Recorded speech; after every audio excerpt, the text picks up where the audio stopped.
소중한 사연을 나누는 세상만사입니다. 이곳은 여러분의 일상 속 크고 작은 이야기들을 함께 나누는 공간입니다. 오늘도 진솔한 사연들을 정성껏 준비했어요. 여러분의 이야기가 누군가에게는 위로와 용기가 될 거라 믿습니다. 그럼 오늘도 함께 시작해 볼까요? 안녕하세요. 늦은 시간에 이렇게 사연을 보내드립니다. 지금 제가 있는 곳은 원룸 고시텔의 작은 책상 앞이에요. 몇 달 전까지만 해도 연희동 4억짜리 아파트에서 살았는데 지금은 월세 40만 원짜리 이 작은 방이 제 전부가 되었습니다. 어떻게 이런 일이 일어났는지 정말 믿기 어려운 이야기지만 제가 직접 겪은 일이라서 이렇게 사연으로나마 털어놓고 싶어요. 제 이름은 박세준이고 올해 42살입니다. 아니, 42살이었다고 해야 할까요? 지금의 저는 예전의 박세준과는 완전히 다른 사람이 된 것 같거든요. 몇 달 전까지만 해도 저는 정말 성공한 남자였어요. YG전자에서 부장으로 일하면서 연봉 1억 2천만 원을 받았고 회사에서도 촉망받는 인재였죠. 승진 대상자 1순위였고 임원진들도 저를 눈여겨보고 있었어요. 회사에서 제 별명이 워커홀릭 박 부장이었어요. 새벽 6시에 출근해서 밤 10시에 퇴근하는 게 일상이었거든요. 주말에도 자주 나와서 일했고 휴가도 거의 쓰지 않았어요. 동료들은 박 부장은 회사가 집이야라고 농담할 정도였죠. 하지만 저는 그런 생활이 좋았어요. 열심히 일한 만큼 성과도 좋았고 인정도 받았거든요. 특히 작년에 담당했던 스마트폰 프로젝트가 대박이 났어요. 신제품 기획부터 마케팅까지 제가 총괄했는데 출시 첫 달에 100만 대를 판매했거든요. 그때 회사에서 특별 포상금도 받았고 CEO님이 직접 격려 전화까지 주셨어요. 정말 자랑스러웠죠. 집에는 이민지라는 예쁜 아내가 있었어요. 38살인 민지는 연희동에서 달콤한 오븐이라는 디저트 카페를 운영하고 있었죠. 그 카페가 정말 유명했어요. 연희동 사람들은 다 알 정도로 맛있는 케이크와 마카롱을 만들었거든요. 인스타그램 팔로워도 5만 명이 넘었고 각종 블로거들이 찾아와서 리뷰를 쓸 정도였어요. 민지는 정말 요리에 재능이 있었고 무엇보다 다정하고 따뜻한 사람이었어요. 그리고 우리에게는 3명의 아이들이 있었어요. 첫째 지훈이가 16살, 둘째 지민이가 14살 그리고 막내 지우가 9살이었죠. 세 아이 모두 똑똑하고 건강했어요. 특히 첫째 지훈이는 공부도 잘하고 성격도 좋아서 자랑스러웠죠. 전교에서 항상 1, 2등을 했고 학급 반장도 연속으로 했어요. 키도 이미 175cm가 넘어서 저보다 컸죠. 둘째 지민이는 엄마를 닮아서 요리에 관심이 많았어요. 주말마다 민지와 함께 부엌에서 이것저것 만들어 보곤 했죠. 특히 쿠키 만들기를 좋아해서 제 생일 때마다 손수 만든 쿠키를 선물해 줬어요. 아빠만을 위한 특별한 쿠키라고 하면서 귀여운 포장지에 싸서 줄 때마다 정말 감동이었어요. 그리고 막내 지우는 운동을 좋아해서 축구를 배우고 있었어요. 체격도 좋고 운동신경도 뛰어나서 축구부에서 에이스였죠. 주말마다 아빠와 함께 축구장에 가서 공을 차는 게 일상이었어요. 아빠, 나 나중에 축구선수 될 거야. 라고 하면서 열심히 연습하는 모습이 기특했어요. 아이들과 함께한 추억들이 정말 많아요. 여름 휴가 때 부산 해운대에 가서 모래성을 쌓던 일, 겨울에 스키장에 가서 지훈이에게 스키를 가르쳐 주던 일, 지민이와 함께 요리교실에 다니던 일, 지우와 함께 새벽에 일어나서 축구 경기를 보던 일들. 하나하나가 모두 소중한 기억이었어요. 정말 완벽한 가정이었어요.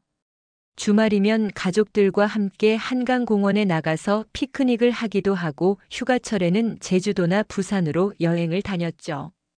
크리스마스나 새해에는 온 가족이 모여서 사진을 찍고 그 사진들을 거실에 액자로 걸어 놓았어요. 회사 동료들도 항상 부러워했죠. 세준이 형은 정말 복받은 사람이야. 일도 잘하고 가정도 화목하고. 이런 말을 들을 때마다 저는 정말 뿌듯했어요. 민지와 저는 대학 동창이었어요. 서울의 한 사립대학에서 만났는데 민지는 경영학과였고 저는 전자공학과였죠. 처음 만난 건 과연합 MT에서였어요. 민지가 정말 예뻤거든요. 키가 160cm 정도로 작은 편이었지만 얼굴이 정말 이뻤어요. 특히 웃을 때 눈이 초승달처럼 휘어지는 게 너무 매력적이었죠. 그리고 성격이 정말 밝고 긍정적이었어요. 첫 만남이 정말 인상적이었어요. MT 첫날 밤에 캠프파이어를 하는데 민지가 기타를 치면서 노래를 부르더라고요. 목소리가 정말 아름다웠어요. 그때 부른 노래가 김광석의 서른 즈음에였는데 지금도 그 노래를 들으면 그때의 민지가 생각나요. 그날 밤 민지와 많은 이야기를 나눴어요. 꿈에 대한 이야기, 가족에 대한 이야기, 좋아하는 음악이나 영화에 대한 이야기까지. 새벽 3시까지 대화를 했는데도 전혀 지루하지 않았어요. 민지는 정말 깊이 있는 사람이었거든요. 겉으로는 밝고 쾌활해 보이지만 속으로는 진지하고 따뜻한 마음을 가진 사람이었어요. MT가 끝난 후에도 계속 연락을 주고받았어요. 처음에는 과제나 수업에 대한 이야기였지만 점점 개인적인 이야기를 하게 되었죠. 민지의 꿈은 자신만의 작은 카페를 운영하는 거였어요. 사람들이 편안하게 와서 맛있는 디저트를 먹으면서 행복해할 수 있는 공간을 만들고 싶어라고 하던 모습이 정말 아름다웠어요. 대학교 2학년 때부터 사귀기 시작해서 졸업 후 바로 결혼했어요. 제가 LG전자에 입사하고 민지는 대기업 마케팅 부서에서 일했죠. 신혼 때는 정말 행복했어요. 작은 투룸 아파트에서 살았지만 둘이 함께라면 뭐든 할 수 있을 것 같았거든요. 결혼 1년 후에 첫째 지훈이가 태어났어요. 정말 기뻤죠. 처음 아빠가 되는 거라 서툴렀지만 민지가 정말 좋은 엄마였어요. 밤새 우는 아이를 달래주고 이유식도 직접 만들어주고 저도 퇴근 후에는 최대한 육아를 도왔어요. 기저귀 갈아주고 목욕시켜주고 잠자리 동화책도 읽어줬죠. 2년 후에 둘째 지민이가 태어났고 6년 후에 막내 지우가 태어났어요. 셋째를 가질 때는 조금 망설였어요. 첫째와 둘째만으로도 충분히 행복했거든요. 하지만 민지가 정말 아이를 좋아했고 3명 정도는 되어야 집이 시끌벅적하고 좋을 것 같아라고 했죠.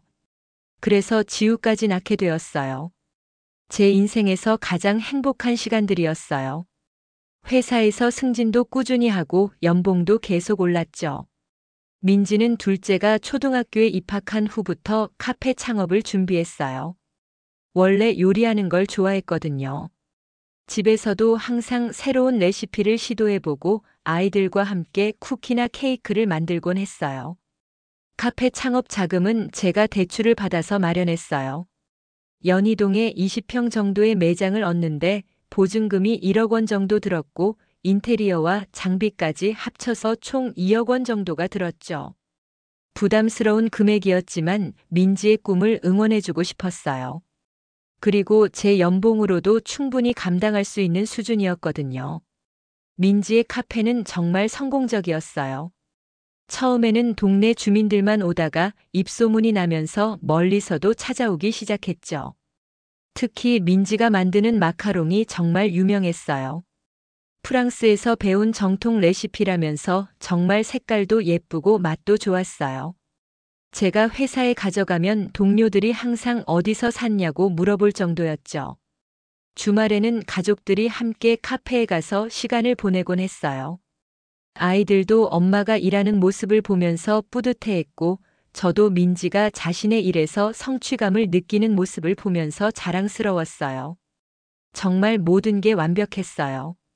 그런데 올해 3월의 어느 날 모든 것이 바뀌기 시작했어요. 회사에서 임원 승진을 앞두고 건강검진을 받게 되었거든요. 40대가 넘으면서 건강에 더 신경 쓰려고 강남 세브란스 병원에서 종합검진을 받기로 했어요. 평소에 술, 담배도 안 하고 운동도 꾸준히 했기 때문에 별 문제 없을 거라고 생각했죠. 검진 당일 아침 민지가 든든한 아침을 차려줬어요. 검진 받고 와서 맛있는 거 먹자라고 하면서 뺨에 뽀뽀도 해줬죠. 아이들도 아빠 화이팅이라고 응원해줬고요. 정말 평범한 하루였어요. 병원에서 각종 검사를 받았어요. 혈액 검사, 소변 검사, 위내시경, 대장 내시경, CT 촬영 등등. 하루 종일 걸리는 과정이었지만 별로 힘들지 않았어요. 평소에 건강 관리를 잘했다고 생각했거든요. 일주일 후에 결과를 들으러 갔어요. 담당 의사 선생님이 전체적으로는 건강하다고 하시더라고요. 혈압, 혈당, 콜레스테롤 수치 모두 정상이고 내시경 결과도 깨끗하다고 하셨죠. 그런데 마지막에 뭔가 어색한 표정을 지으시더라고요. 혹시 아이들이 있으시죠? 선생님이 조심스럽게 물어보셨어요. 네, 3명 있어요. 왜 그러시는데요? 그때 선생님이 하신 말씀이 제 인생을 완전히 바꿔놓았어요. 정자 검사 결과가 좀 특이하네요. 정자가 전혀 없어요.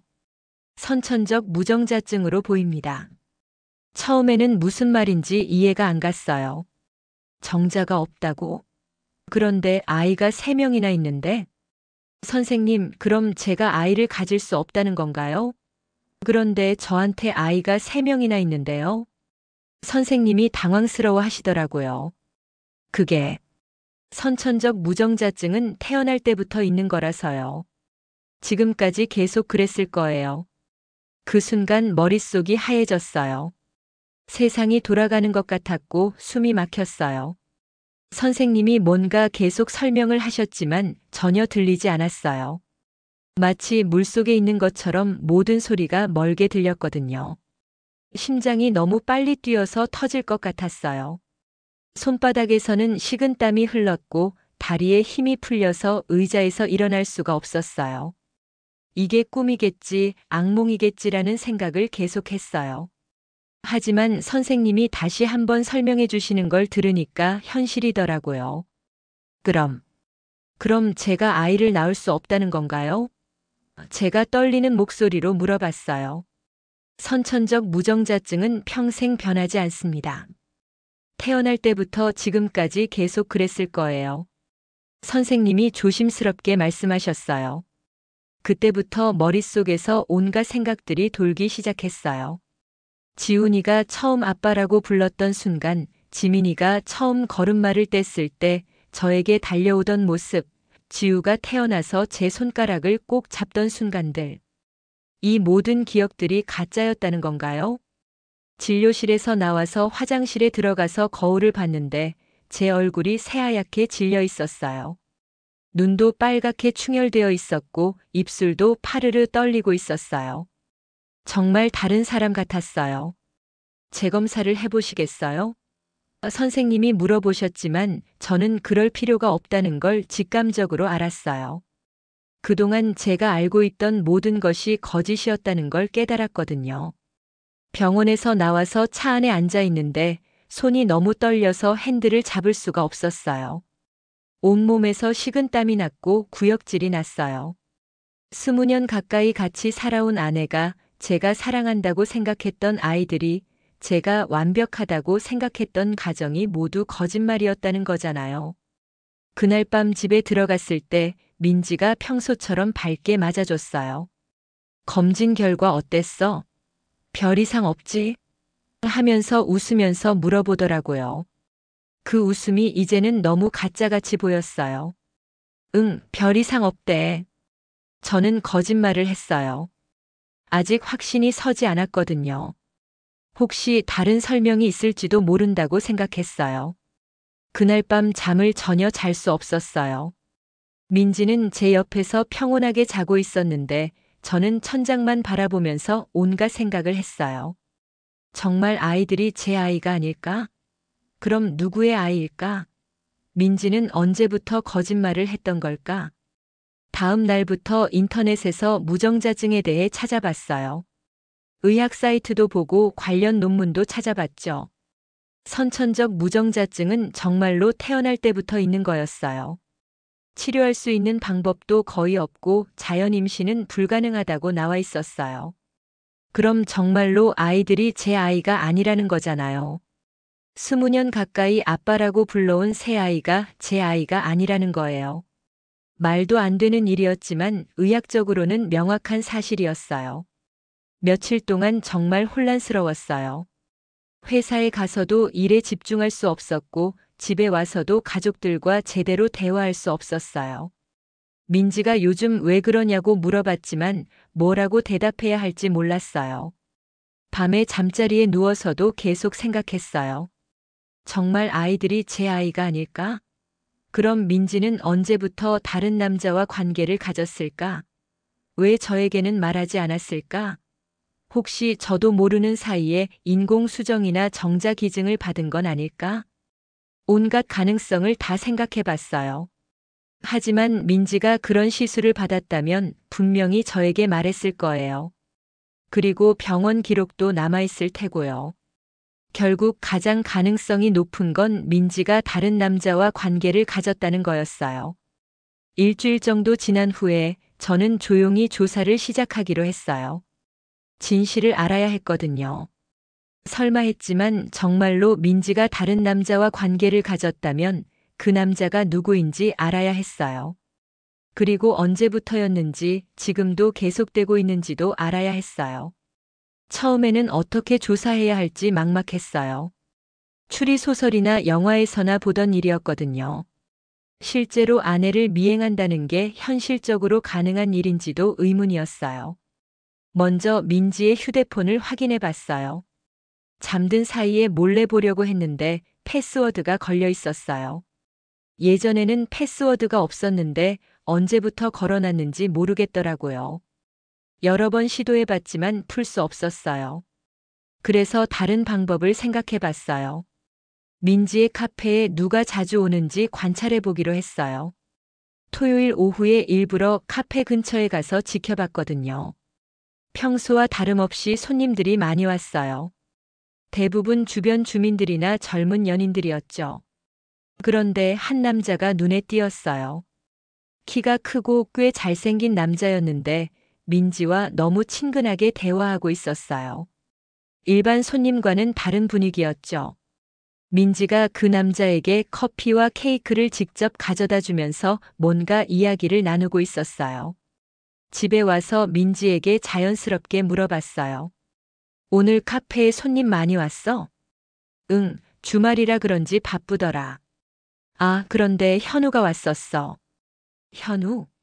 그 이름을 들어본 것 같았는데 어디서 들었는지 기억이 안 났어요. 현우가 누구야? 말 안 했나? 대학 동창이야. 요즘 푸드 칼럼니스트로 일하고 있어서 가끔 카페에 와서 메뉴 개발 조언도 해주고 그래. 아, 대학 동창이라고 하니까 이제 기억이 났어요. 예전에 몇 번 이름을 들어본 것 같았어요. 하지만 직접 만나본 적은 없었죠. 오늘 처음 온 거야? 아니야, 가끔 와. 일 때문에 근처에 올 일이 있으면 들러주더라고. 민지의 대답은 자연스러웠어요. 하지만 뭔가 석연치 않았어요. 제가 예민해진 상태라서 그런지 모든 게 의심스럽게 느껴졌거든요. 다음 주에 또 카페 근처에 가서 지켜봤어요. 그 현우라는 남자가 또 왔더라고요. 이번에는 좀 더 자세히 관찰해봤어요. 30대 후반으로 보이는 남자였고 옷차림이나 분위기가 꽤 세련되어 보였어요. 키가 180cm 정도 되고 마른 체형이었죠. 그 남자와 민지가 대화하는 모습을 보니까 정말 가까운 사이 같았어요. 웃으면서 이야기하고 민지가 새로운 메뉴를 가져다 주면서 맛을 보라고 하고. 그런데 그냥 친구 사이로 보이기에는 뭔가 더 친밀해 보였어요. 집에 와서 인터넷으로 그 남자에 대해 찾아봤어요. 최현우라는 이름으로 검색해 보니까 정말 푸드 칼럼니스트였어요. 여러 잡지와 인터넷 매체에 글을 기고하고 있었고 TV 프로그램에도 가끔 출연하고 있었어요. 나름 유명한 사람이더라고요. 그의 인스타그램도 찾아봤어요. 팔로워가 10만 명이 넘었고 각종 맛집 사진들이 올라와 있었어요. 그런데 몇 달 전 사진들을 보니까 민지의 카페 사진이 몇 장 있었어요. 연희동의 숨은 보석, 달콤한 5분이라는 제목으로 포스팅까지 해놨더라고요. 댓글을 보니까 사장님이 정말 예쁘시네요. 또 가고 싶어요. 이런 내용들이 있었어요. 그리고 민지도 댓글을 달았더라고요. 고마워요, 현우 씨 이렇게. 하트 이모티콘까지 써가면서. 이상했어요. 제가 아는 민지는 SNS에서 그런 이모티콘을 잘 쓰지 않거든요. 그리고 다른 손님들에게는 그렇게 친근하게 댓글을 달지 않아요. 더 찾아보니까 현우의 블로그도 있었어요. 거기에는 민지의 카페에 대한 리뷰가 더 자세히 나와 있었어요. 대학 시절부터 알고 지낸 친구가 운영하는 카페라고 소개하면서 항상 따뜻하게 맞아주는 사장님 덕분에 마음이 편안해진다는 내용이 있었어요. 그냥 친구 사이라면 저런 표현을 쓸까 싶었어요. 마음이 편안해진다는 게 단순한 친구 관계를 넘어서는 것 같았거든요. 며칠 더 지나서 이번에는 민지를 직접 미행해 보기로 했어요. 토요일 저녁에 카페를 닫은 후에 어디로 가는지 확인해 보려고 했어요. 아이들에게는 친구들과 영화를 보러 간다고 하고 나왔어요. 민지는 카페 문을 닫은 후에 현우와 함께 나왔어요. 그리고 둘이 함께 근처 레스토랑으로 갔더라고요. 단둘이 저녁을 먹고 있는 모습을 보니까 정말 연인 같아 보였어요. 대화도 많이 하고 웃기도 많이 웃고. 식사를 마친 후에는 홍대 쪽으로 걸어가더라고요. 홍대 근처 바에 들어가서 술을 마시기 시작했어요. 저는 밖에서 지켜볼 수밖에 없었는데 창문 너머로 보니까 꽤 친밀한 분위기였어요. 밤 11시쯤 되어서 둘이 바에서 나왔어요. 그리고 현우가 민지의 손을 잡더라고요. 순간 심장이 멎는 것 같았어요. 20년 가까이 결혼 생활을 한 제 아내가 다른 남자와 손을 잡고 있는 거였어요. 그들은 택시를 타고 사라졌어요. 저는 그 자리에 한참 서 있을 수밖에 없었어요. 다리에 힘이 풀려서 움직일 수가 없었거든요. 집에 도착한 건 자정이 넘어서였어요. 민지는 이미 와 있었고 평상시처럼 영화 재밌었어? 라고 물어보더라고요. 저는 응이라고만 대답했어요. 더 이상 무슨 말을 해야 할지 몰랐거든요. 그날 밤도 잠을 잘 수 없었어요. 민지가 제 옆에서 평온하게 자고 있는데 몇 시간 전까지 다른 남자와 함께 있었다고 생각하니까 정말 견딜 수 없었어요. 다음 날부터는 더 체계적으로 조사를 시작했어요. 사설 탐정을 고용하는 것도 생각해 봤지만 일단 제가 직접 해보기로 했어요. 민지의 하루 일과를 파악하고 누구와 만나는지 확인해 보려고 했어요. 민지는 평일에는 오전 10시에 카페를 열고 오후 8시에 닫았어요. 그리고 화요일과 목요일에는 오후 6시에 카페를 일찍 닫고 어딘가로 나갔어요. 처음에는 시장을 보러 가거나 재료를 사러 가는 줄 알았는데 가만히 보니까 그게 아니었어요. 어느 목요일에 민지를 따라가 봤어요. 카페를 닫은 후에 지하철을 타고 강남으로 갔더라고요. 강남역에서 내려서 걸어간 곳은 한 피트니스 클럽이었어요. 파워짐이라는 이름의 꽤 큰 헬스장이었죠. 민지가 운동복으로 갈아입고 나와서 웨이트 트레이닝을 시작했어요. 그런데 혼자 하는 게 아니라 개인 트레이너가 붙어서 함께 하고 있었어요. 그 트레이너는 30대 중반으로 보이는 남자였고 몸이 정말 좋았어요. 키도 크고 근육도 잘 발달되어 있었죠. 그런데 그 트레이너와 민지의 관계가 좀 이상했어요. 운동을 가르쳐 주는 것 치고는 너무 스킨십이 많았어요. 자세를 교정해 준다면서 몸을 만지고 민지도 자연스럽게 받아들이고 있었어요. 운동이 끝난 후에 둘이 함께 헬스장을 나왔어요. 그리고 근처 카페에 들어가서 또 대화를 나눴어요. 그 모습을 보니까 연인 사이 같았어요. 민지가 그 남자를 보는 눈빛이 평상시와 달랐거든요. 집에 와서 민지에게 물어봤어요. 오늘 뭐 했어? 응, 운동하고 왔어. 요즘 살이 좀 쪄서 헬스장 다니기 시작했거든. 언제부터 다니기 시작했어? 한 달 전부터 개인 트레이너도 붙여서 제대로 해보려고. 민지의 대답은 자연스러웠지만 저는 뭔가 더 알고 싶었어요. 개인 트레이너가 어떤 사람이야? 김재홍이라는 사람인데 친절하고 운동도 잘 가르쳐줘. 나이도 비슷하고 대화도 잘 통하고. 나이가 어떻게 돼? 35살이라고 하더라고. 결혼은 안 했대. 미혼 남성이라는 말을 들으니까 더 의심스러웠어요. 그리고 민지가 그 사람 이야기를 할 때 표정이 밝았어요. 뭔가 기분 좋은 일이라도 있는 것처럼. 다음 주에도 민지를 따라가 봤어요. 이번에는 운동 후에 그 재홍이라는 남자와 함께 저녁을 먹었어요. 삼겹살집에서 소주까지 마시면서 꽤 오랫동안 있었죠. 그들의 대화를 들어보려고 했지만 거리가 너무 멀어서 잘 안 들렸어요. 하지만 분위기상 일반적인 트레이너와 회원의 관계는 아닌 것 같았어요. 너무 친밀해 보였거든요. 이제 어느 정도 확신이 서기 시작했어요. 민지가 현우와 재홍, 두 남자와 동시에 관계를 맺고 있는 것 같았어요. 하지만 아직 확실한 증거는 없었죠. 그리고 설사 그들과 만나고 있다고 해도 정말로 육체적인 관계까지 있었는지는 알 수 없었어요. 가장 중요한 건 아이들이었어요. 세 아이 중에서 누가 누구의 아이인지 알아야 했어요. 첫째 지훈이를 자세히 관찰해 봤어요. 키가 크고 마른 체형이 현우와 비슷했어요. 그리고 얼굴도 어딘지 모르게 현우를 닮은 것 같았어요. 둘째 지민이는 저와 비슷한 면이 있긴 했지만 확실하지 않았어요. 그리고 막내 지우는 체격이 좋고 운동을 좋아하는 게 재홍과 비슷해 보였어요. 하지만 이런 건 추측일 뿐이었어요. 정확한 답을 알려면 유전자 검사를 해야 했죠. 그런데 아이들 몰래 검사를 받으려면 어떻게 해야 할지 막막했어요. 인터넷으로 찾아보니까 친자 확인 검사를 해주는 병원들이 있었어요. 머리카락이나 손톱 같은 검체만 있으면 검사가 가능하다고 나와 있었어요. 그래서 아이들의 머리카락을 몰래 모으기 시작했어요. 지훈이의 머리카락은 베개에서 쉽게 구할 수 있었어요. 지민이와 지우의 것도 마찬가지였죠. 그리고 제 머리카락도 준비했어요. 하지만 여기서 문제가 있었어요. 제가 선천적 무정자증이라면 제 유전자와 비교해봐야 의미가 없잖아요. 진짜 아버지의 유전자가 있어야 비교가 가능한 거죠.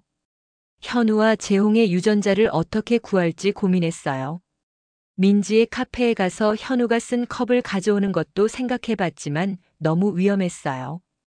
혹시 민지가 알아차릴 수도 있거든요. 며칠 고민한 끝에 일단 아이들과 제 유전자만이라도 비교해보기로 했어요. 서로 제가 생물학적 아버지가 아니라고 해도 그걸 확인하는 것만으로도 의미가 있을 거라고 생각했거든요. 검사 결과가 나오기까지 일주일 정도 걸린다고 했어요. 그 일주일이 정말 길게 느껴졌어요. 매일 아침 일어나서 아이들의 얼굴을 보면 과연 이 아이들이 제 아이일까 하는 생각이 들었어요. 지훈이가 아빠, 오늘 학교에서 이런 일이 있었어 라고 이야기할 때 지민이가 아빠, 새로운 레시피 배웠는데 같이 만들어 볼까? 라고 할 때 지우가 아빠, 축구 경기 보러 가자라고 할 때마다 가슴이 아팠어요. 이 아이들과 보낸 시간들이 모두 거짓일 수도 있다는 생각에 미치겠더라고요. 첫 번째 기저귀를 갈아주던 일, 처음 걸음마를 시킬 때의 기쁨, 아플 때 병원에 데려가던 밤들, 운동회에서 응원하던 순간들, 생일마다 케이크를 사주던 기억들. 이 모든 게 의미 없는 일이 될 수도 있다는 거잖아요. 특히 힘들었던 건 민지와의 관계였어요. 아직 확실한 증거가 없는 상황에서 평상시처럼 행동해야 했거든요. 민지가 아침에 뽀뽀를 해줄 때, 저녁에 함께 TV를 볼 때, 잠자리에서 안아달라고 할 때마다 정말 견디기 힘들었어요. 요즘 표정이 안 좋은데 무슨 일 있어? 민지가 걱정스럽게 물어봤어요. 회사 일이 좀 복잡해서. 괜찮아. 저는 계속 거짓말을 했어요. 하지만 민지도 뭔가 눈치를 챈 것 같았어요. 예전보다 조심스럽게 행동하고 휴대폰도 더 꼼꼼히 챙기고 있었거든요. 일주일 후에 드디어 검사 결과가 나왔어요. 병원에서 전화가 왔는데 직접 와서 결과를 들어보라고 하더라고요. 그날이 금요일이었는데 오후에 반차를 내고 병원에 갔어요. 의사 선생님이 결과지를 보여주시면서 설명해 주셨어요. 세 아이 모두 박세준 씨와 생물학적 친자 관계가 아닙니다. 이미 예상했던 결과였지만 실제로 듣고 나니까 정말 충격적이었어요. 20년 가까이 제 아이라고 생각하고 키운 세 아이가 모두 제 아이가 아니라는 거잖아요. 확실한가요? 네, 99.9% 확실합니다. 친자 관계가 아닙니다. 병원에서 나와서 주차장에서 한참 울었어요. 40이 넘은 남자가 차 안에서 혼자 울고 있는 모습이 초라했지만 어쩔 수 없었어요. 제 인생이 완전히 무너진 느낌이었거든요. 그날 저녁 집에 들어가서 아이들을 보는데 정말 복잡한 기분이었어요. 이 아이들이 제 아이가 아니라는 걸 이제 확실히 알지만 그래도 20년 가까이 함께 살아온 아이들이잖아요. 미워할 수도 없고 그렇다고 예전처럼 대할 수도 없고. 주말에는 가족들과 함께 한강공원에 나갔어요. 예전에는 행복한 시간이었는데 이제는 너무 괴로웠어요. 민지가 아이들과 장난치면서 웃고 있는 모습을 보는데 과연 저 웃음이 진짜일까 하는 생각이 들었어요. 지훈이가 아빠 같이 축구하자라고 했을 때 지민이가 아빠 이 꽃 예쁘지? 라고 했을 때 지우가 아빠 나 배고파라고 했을 때마다 가슴이 찢어지는 것 같았어요. 이제 현우와 재홍 중에서 누가 누구의 아버지인지 알아야 했어요. 그래야 완전한 진실을 알 수 있을 거라고 생각했거든요. 현우의 유전자를 구하기 위해 민지의 카페에 몰래 들어가 봤어요. 일요일 저녁 늦은 시간에 여분 열쇠로 들어가서 현우가 자주 앉는 자리 주변을 뒤져봤어요. 다행히 의자에 머리카락 몇 가닥을 발견할 수 있었어요. 재홍의 경우는 더 어려웠어요. 헬스장에 일반 회원으로 등록해서 들어가 봤어요. 그리고 재홍이 쓰는 락커 주변에서 머리카락을 찾으려고 했죠. 며칠 동안 시도한 끝에 샤워실에서 머리카락 몇 가닥을 구할 수 있었어요. 이번에는 아이들 각각과 현우, 재홍의 유전자를 비교하는 검사를 의뢰했어요. 결과가 나오기까지 또 일주일을 기다려야 했어요. 그 일주일 동안 정말 지옥 같았어요. 민지와 같은 침대에서 자면서도 완전히 다른 사람처럼 느껴졌어요. 15년 넘게 함께 잔 침대였는데 이제는 낯선 사람과 자는 것 같았어요. 당신 요즘 정말 이상해. 무슨 일이야? 민지가 직접적으로 물어봤어요. 아무것도 아니야. 그냥 회사 일이 힘들어서. 회사 일이 그렇게 힘들어? 집에 와서도 계속 그런 표정 짓고 나랑 대화도 안 하려고 하고. 민지의 말이 맞았어요. 저는 의도적으로 민지와의 대화를 피하고 있었거든요. 뭔가 말을 하다 보면 감정이 폭발할 것 같았어요. 조금만 더 기다려줘. 곧 괜찮아질 거야. 정말 회사 일이야? 다른 문제는 없고. 그때 민지의 눈을 자세히 봤어요. 뭔가 불안해하는 것 같았어요. 혹시 자신의 비밀이 들통날까봐 걱정하는 건 아닐까 하는 생각이 들었어요. 드디어 두 번째 검사 결과가 나왔어요. 이번에도 병원에 직접 가서 결과를 들었어요. 첫째 지훈이는 현우의 아이였어요. 99.9% 확률로 현우가 생물학적 아버지였죠. 둘째 지민이는 좀 의외였어요. 현우도 재홍도 아니었어요. 그럼 또 다른 남자가 있다는 건가요? 막내 지우는 재홍의 아이였어요. 역시 99.9% 확률로 확실했어요. 결과를 듣고 나서 정말 어지러웠어요. 첫째는 현우의 아이, 막내는 재홍의 아이, 그럼 둘째는 누구의 아이인가요? 민지에게 또 다른 남자가 있었다는 건가요? 계산해 보니까 첫째 지훈이가 태어난 게 결혼한 지 1년 후였어요. 그럼 민지는 신혼 초기부터 현우와 관계를 가졌다는 거잖아요. 둘째 지민이는 지훈이가 태어난 지 2년 후였고 막내 지우는 6년 후였어요. 그러면 민지는 결혼 생활 내내 저 말고 다른 남자들과 관계를 가져왔다는 거였어요. 그것도 한 명이 아니라 최소한 3명 이상과요. 이제 모든 진실을 알았어요. 제가 알고 있던 완벽한 가정은 처음부터 거짓이었어요. 아내는 결혼 초기부터 불륜을 저질러 왔고 세 아이 모두 제 아이가 아니었어요. 그날 밤 집에 들어가서 민지와 아이들을 보는데 정말 모든 게 가짜처럼 느껴졌어요. 10몇 년 동안 제가 살아온 인생이 통째로 거짓말이었다는 걸 깨달으니까 정말 미치겠더라고요. 저녁 식사 때 지훈이가 아빠 내일 학교에서 아버지 참관 수업이 있는데 올 수 있어? 라고 물어봤어요. 그 순간 정말 답답했어요. 내가 내 아버지가 아닌데 왜 참관 수업에 가야 하지? 하는 생각이 들었거든요. 아빠가 바빠서 못 갈 것 같아. 저는 차가운 목소리로 대답했어요. 지훈이가 실망하는 표정을 지었지만 저는 더 이상 신경 쓸 수 없었어요. 제 아이가 아닌데 왜 제가 그런 일에 신경 써야 하는지 이해할 수 없었거든요. 민지가 이상한 눈으로 저를 쳐다봤어요. 회사 일이 그렇게 바빠. 아이 참관 수업 하루 빼는 것도 안 돼? 지금 정말 중요한 프로젝트가 있어서. 저는 계속 거짓말을 했어요. 사실 저는 이제 어떻게 해야 할지 전혀 모르겠었어요. 이 모든 진실을 민지에게 들이밀고 따져야 할까요? 아니면 조용히 이혼을 요구해야 할까요? 아니면 아무것도 모르는 척하고 계속 살아야 할까요? 며칠 더 고민한 끝에 저는 결정했어요.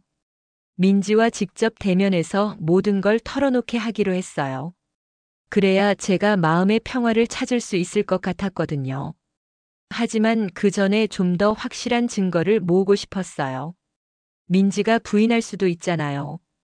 그래서 사설 탐정을 고용하기로 했어요. 인터넷으로 찾아본 탐정사무소에 연락해서 의뢰했어요. 민지의 일거수일투족을 조사해달라고 했죠. 누구와 만나는지, 어디에 가는지, 뭘 하는지 모두 알고 싶다고 했어요. 일주일 정도 지난 후에 탐정으로부터 보고서를 받았어요. 정말 충격적인 내용이었어요. 민지는 현우와 일주일에 2번 정도 만나고 있었어요. 카페에서 만나기도 하고 따로 호텔에서 만나기도 했어요. 그리고 재홍과는 일주일에 1번 정도 만나고 있었고 역시 호텔에서 시간을 보내고 있었어요. 그런데 더 놀라운 건 또 다른 남자가 있었다는 거예요. 김동민이라는 40대 초반의 남자였는데 증권회사에서 일하고 있었어요. 민지는 이 남자와도 한 달에 2~3번 정도 만나고 있었어요. 사진도 몇 장 첨부되어 있었어요. 민지가 각각의 남자들과 호텔에 들어가는 모습, 친밀하게 포옹하는 모습, 키스하는 모습까지 모두 찍혀 있었어요. 보고서를 읽으면서 정말 토할 것 같았어요. 제가 회사에서 열심히 일하는 동안 민지는 여러 남자들과 이런 관계를 맺고 있었던 거였어요. 그것도 몇 년 동안 계속요. 김동민이라는 남자가 둘째 지민이의 아버지일 가능성이 높았어요. 시기상으로 맞아 떨어졌거든요. 이제 모든 퍼즐이 맞춰졌어요. 민지는 저와 결혼한 후에도 계속 다른 남자들과 관계를 가져왔고 그 결과로 새 아이가 태어났던 거였어요. 그리고 지금도 여전히 그 관계들을 유지하고 있었고요. 정말 믿을 수 없었어요. 10몇 년 동안 저는 완전히 속고 살았던 거잖아요. 민지가 카페에서 웃으면서 손님들을 맞을 때, 집에서 아이들과 놀아줄 때, 저에게 사랑한다고 말할 때 모든 순간이 연기였던 거예요. 그날 밤 민지에게 모든 걸 털어놓기로 결심했어요. 더 이상 참을 수 없었거든요. 저녁 식사 후에 아이들을 각자 방으로 보내고 민지와 둘이서 거실에 앉았어요. 민지야, 할 말이 있어. 응, 뭔데? 요즘 표정이 계속 안 좋더니 드디어 말하려고? 민지는 평상시처럼 밝게 웃었어요. 하지만 그 웃음이 이제는 너무 가짜 같았어요. 먼저 물어볼게. 혹시 나한테 숨기는 일이 있어? 숨기는 일? 무슨 말이야? 갑자기 왜 그래? 민지의 표정이 조금 굳어졌어요. 뭔가 눈치를 채기 시작한 것 같았어요. 정말 없어? 나한테 절대 말할 수 없는 비밀 같은 거? 세준아, 정말 무슨 일이야? 왜 갑자기 이런 질문을 해? 나 무서워. 민지가 불안해하기 시작했어요. 하지만 저는 더 이상 물러설 수 없었어요. 그때 제가 민지의 카페 열쇠를 꺼내서 테이블 위에 놓았어요. 이거 어떻게 생긴 거야? 민지의 얼굴이 하얗게 변했어요. 어떻게? 언제? 그리고 이것도 봐. 저는 사설 탐정이 찍은 사진들을 꺼내서 테이블 위에 펼쳐 놓았어요. 민지가 현우, 재홍, 동민과 함께 찍힌 사진들이었어요. 민지가 사진들을 보더니 완전히 얼어붙었어요. 몇 분 동안 아무 말도 하지 못했어요. 이제 말해줄래? 언제부터였어? 왜 이런 짓을 했어? 민지가 눈물을 흘리기 시작했어요. 세준아, 미안해. 정말 미안해. 미안하다고? 20년 가까이 나를 속이고 살면서 미안하다고 하면 다 끝나는 거야? 내가 설명할게. 들어줄래? 저는 팔짱을 끼고 민지를 쳐다봤어요. 좋아, 들어보자. 어떤 설명을 할 건지. 민지가 흐느끼면서 말하기 시작했어요. 현우는 대학 때부터 나를 좋아했어. 그런데 내가 당신을 선택했잖아. 현우는 그걸 받아들이지 못했어. 결혼한 후에도 계속 연락했고 나도 현우에게 마음이 있었어. 그래서 결혼한 지 얼마 안 돼서부터 바람을 피운 거야. 미안해. 정말 미안해. 그때는 젊었고 현우가 계속 유혹했고 나도 모르게 그렇게 됐어. 지훈이가 현우의 아이라는 것도 알고 있었어.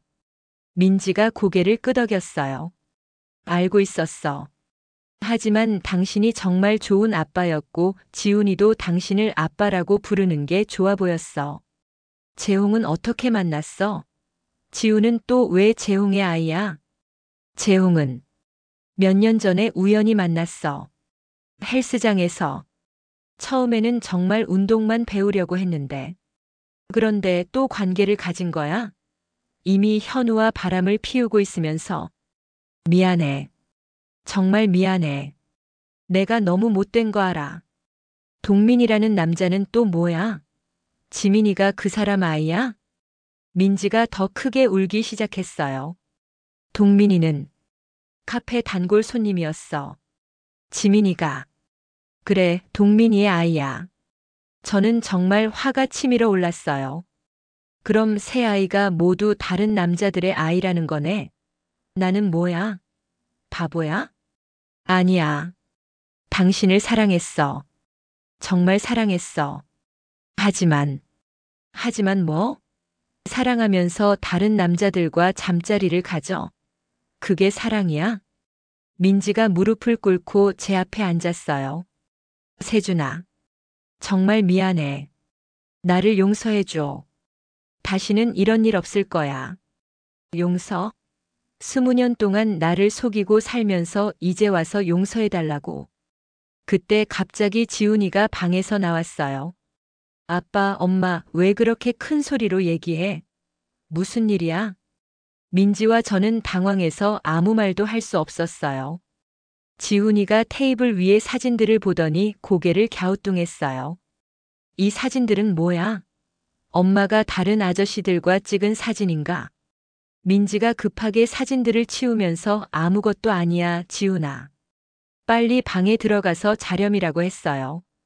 지훈이가 의아한 표정으로 방으로 돌아간 후에 저는 민지에게 말했어요. 이제 끝이야. 더 이상은 못 참겠어. 세준아, 제발. 아이들 생각해서라도. 아이들? 내 아이도 아닌 애들을 왜 내가 생각해야 해? 민지가 충격받은 표정을 지었어요. 뭐라고?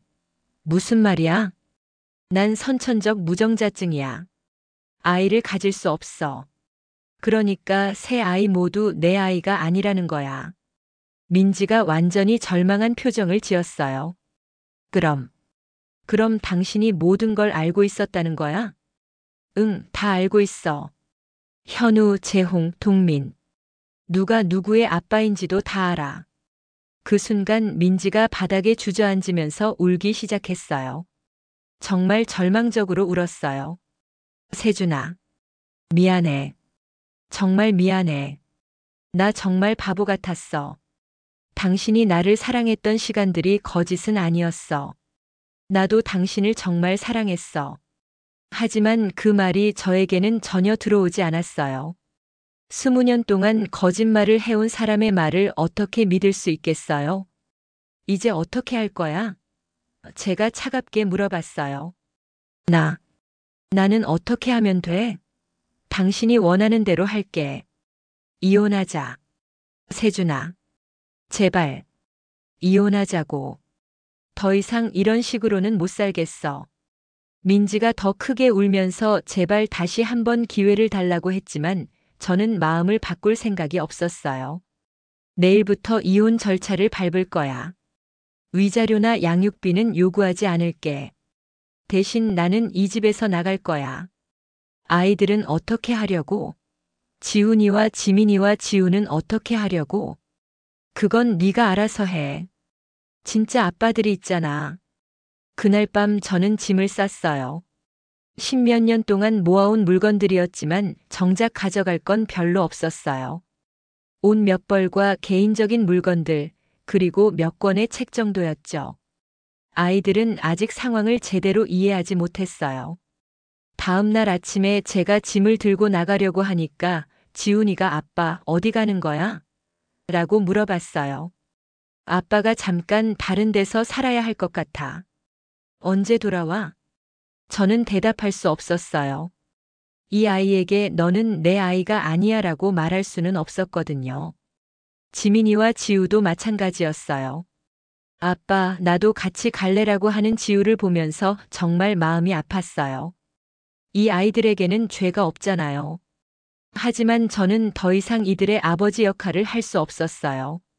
민지는 아무 말도 하지 않고 부엌에서 아침을 준비하고 있었어요. 붓고 빨간 눈으로 계속 울고 있었지만 아이들 앞에서는 티를 내지 않으려고 노력하고 있었어요. 저는 그렇게 집을 나왔어요. 20년 가까이 살았던 집, 행복했던 기억들이 담긴 집을 떠나서 새로운 곳으로 가야 했어요. 처음에는 모텔에서 지냈어요. 며칠 동안 모텔을 전전하다가 현재 살고 있는 이 고시텔을 구했어요. 연희동의 4억짜리 아파트에서 월세 40만 원짜리 고시텔로 이사 온 거죠. 회사에는 개인적인 사정으로 잠깐 휴직하겠다고 했어요. 이혼 절차도 밟아야 하고 정신적으로도 정리가 필요했거든요. 이혼은 생각보다 쉽게 진행됐어요. 민지가 모든 걸 인정하고 협조했거든요. 위자료나 양육비 문제도 제가 포기한다고 하니까 복잡하지 않았어요. 가장 힘든 건 아이들이었어요. 지훈이가 몇 번 전화를 걸어서 아빠, 언제 집에 와? 라고 물어봤어요. 그럴 때마다 정말 마음이 아팠지만 조금 더 기다려라라고 할 수밖에 없었어요. 지민이도 아빠가 보고 싶어요라는 문자를 보냈고 지우는 아빠, 축구하러 가자는 음성 메시지를 남겼어요. 그런 메시지들을 받을 때마다 눈물이 났어요. 하지만 저는 돌아갈 수 없었어요. 그 아이들과 함께 있으면 계속 거짓된 삶을 살아야 하는 거잖아요. 제가 아빠가 아니라는 걸 알면서 아빠 역할을 계속 해야 한다는 게 너무 괴로웠어요. 민지한테서도 몇 번 전화가 왔어요. 아이들이 너무 보고 싶어 해. 한 번만 만나러 와줄 수 없어?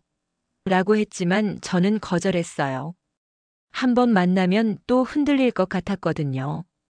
이혼이 정식으로 성립된 건 한 달 후였어요. 법원에서 이혼 확정 판결을 받았을 때 정말 모든 게 끝났다는 생각이 들었어요. 20년 가까운 결혼 생활이 한 장의 종이로 끝나는 거였어요. 그 후로 저는 완전히 새로운 삶을 시작했어요. 회사도 그만두고 이름도 바꿀 생각까지 했어요. 예전에 박세주는 죽었다고 생각했거든요. 지금은 작은 식당에서 아르바이트를 하면서 살고 있어요. LG전자 부장에서 식당 아르바이트생이 됐죠. 연봉도 1억 2천만 원에서 월급 180만 원으로 줄었고요. 하지만 이상하게도 마음이 편해요. 더 이상 거짓된 삶을 살지 않아도 되니까요. 가끔은 예전 생활이 그립기도 하지만 그때의 행복이 모두 가짜였다고 생각하면 그리움도 사라져요. 민지가 어떻게 지내는지는 모르겠어요. 아이들이 어떻게 지내는지도 모르고요. 가끔 궁금하기도 하지만 일부러 알아보려고 하지는 않아요. 알아봤자 더 괴로워질 뿐이거든요. 친구들은 모두 연락을 끊었어요. 예전 동료들도 마찬가지고요. 제가 먼저 연락을 끊었어요. 과거의 모든 걸 정리하고 싶었거든요. 부모님께는 민지와 성격 차이로 이혼했다고만 말씀드렸어요. 진짜 이유는 차마 말씀드릴 수 없었어요. 부모님도 처음에는 놀라셨지만 이제는 받아들이신 것 같아요. 요즘은 책을 많이 읽어요. 예전에는 업무 서적이나 자기 계발서만 읽었는데 이제는 소설이나 에세이를 읽어요.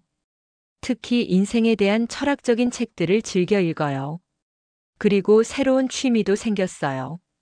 등산이에요. 주말마다 혼자서 산에 올라가요. 산에 올라가면 정말 마음이 평온해져요. 복잡한 생각들이 정리되는 기분이에요. 가끔 예전에 가족들과 함께 갔던 한강공원이나 놀이공원 앞을 지나갈 때가 있어요. 그럴 때마다 가슴이 아프지만 그것도 점점 덜해지고 있어요. 이제 새로운 여자를 만날 생각도 하고 있어요. 하지만 쉽지 않을 것 같아요. 한번 이런 일을 겪고 나니까 사람을 믿기가 어려워졌거든요. 특히 여자는 더 그래요. 며칠 전에 식당에서 일하는 동안 한 여성 손님이 혼자 와서 식사를 하시더라고요. 30대 후반 정도로 보였는데 차분하고 지적인 분위기였어요. 저한테 음식 주문을 하면서 잠깐 대화를 나눴는데 목소리도 좋고 말씀도 예쁘게 하시더라고요. 그분이 가시면서 음식이 정말 맛있었어요. 다음에 또 올게요라고 하시는데 순간 마음이 설레더라고요. 오랜만에 느끼는 감정이었어요. 하지만 곧바로 이런 마음을 가져도 될까? 하는 생각이 들었어요. 아직 상처가 아물지 않았는데 벌써 다른 사람에게 마음을 열어도 되는 건지. 그리고 무엇보다 제가 과거에 대해 정직하게 말할 수 있을까 하는 고민이 있어요. 새로 만나는 사람에게 저는 20년간 속고 살았고 새 아이가 모두 제 아이가 아니었어요 라고 말할 수 있을까요? 그런 이야기를 들으면 누구든 부담스러워할 것 같아요. 하지만 거짓말은 하고 싶지 않아요. 더 이상 가짜 삶은 살고 싶지 않거든요. 그래서 당분간은 혼자 지내면서 저 자신을 더 돌아보는 시간을 가져야겠다고 생각해요. 요즘은 새로운 취미도 생겼어요. 등산이에요. 주말마다 혼자서 산에 올라가요.